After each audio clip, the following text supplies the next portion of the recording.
The following program is intended for mature audiences. A democratic republic of sports.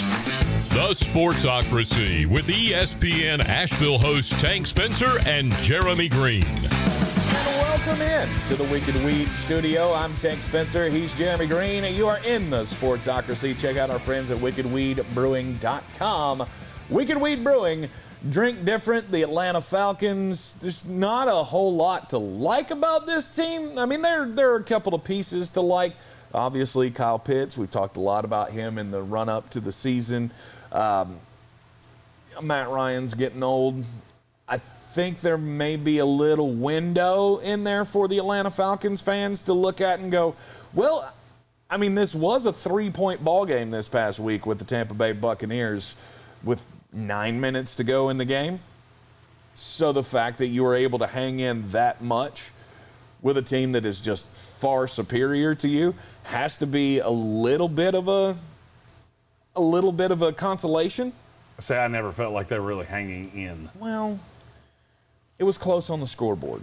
Yeah. And when you're as bad as the Atlanta Falcons are, you got to look for rays of sunshine wherever you can. If you're looking for a ray of sunshine, it should be in Kyle Pitts.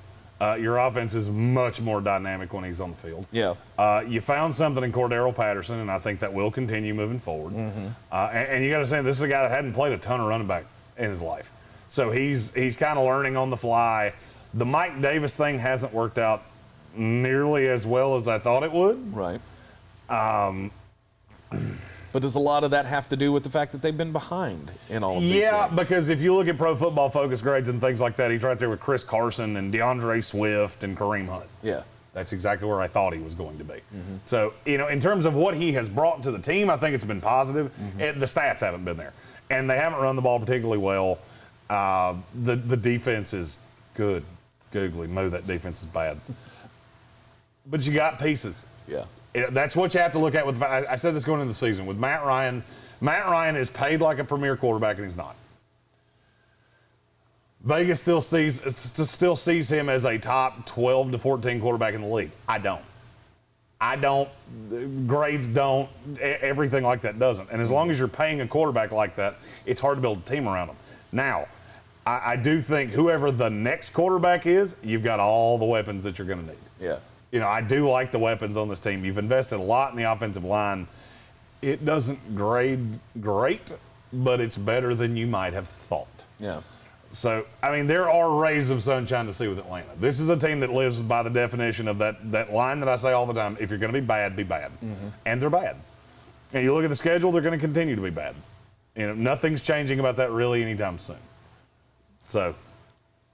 Calvin Ridley, Kyle Pitts, you do have good weapons there.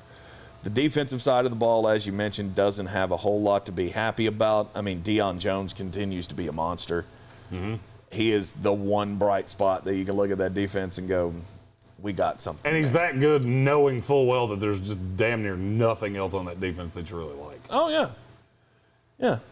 I mean, I'm still a Grady Jarrett fan. Oh, I like Grady. Now, Grady Jarrett. He's a good defensive tackle. Fantastic. Mm-hmm. One of the best run-stuffing D tackles in the league. Yep. But outside of those guys, it gets very, very thin. And now this week, you go to the New York Giants, which I would say is a winnable game. Oh, it's 100% a winnable game. The question is, will they winnable it? That's my problem. I mean, the Giants are definitely a team that every team looks at and goes, you know what, there's a chance we can beat them. Are you going to be able to do it on the road, in their house? I don't like your chances of that. Here's what scares me about that. I think there are going to be a couple of wins for this team throughout the season. You have one corner in the top 50. It's A.J. Terrell. Well, guess what? He ain't playing this week. Yeah. So you're going to have to count on a combination of Isaiah Oliver and Fabian Moreau. Mm-hmm. It's just – I don't love Daniel Jones. I think it's well known that I don't love Daniel Jones. Yep.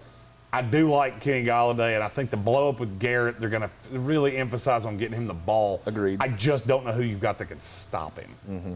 And if you shade coverage over to him, now what do you do with Sterling Shepard? What do you do with Darius Slayton? How do you stop Saquon Barkley, who I like a lot this week? Right.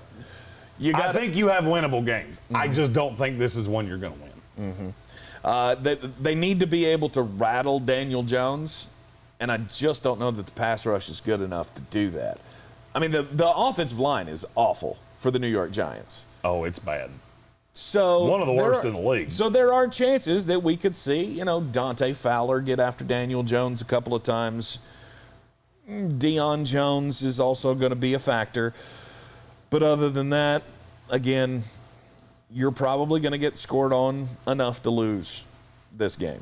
I could see this being one of those, 21-17 kind of games. And I'm pretty well right there with you. Yeah. I mean, I actually think this game can shoot out. This is one of my favorite shooty out games this week. I just think it's going to stay about a touchdown to a touchdown and a field goal difference. I would say the Giants have a 7 to 10 point lead for the vast majority of this game. You just don't have anybody that can get after the quarterback. Yeah. I mean, in terms of pass rush grades, the only one you've got that's even vaguely close to passing is Jonathan Bullard. Dante Fowler hasn't been good. And I just think the mixture of Terrell being out with not having Russell Gage, which is not a huge loss, but it's another weapon in a game that I think will get very shootout-y. No with all things that go against them. No hope for Olamide Zaccheaus?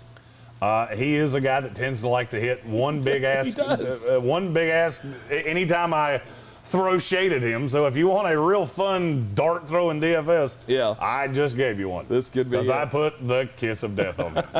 All right, Atlanta Falcons, New York Giants this week. You got a winnable game.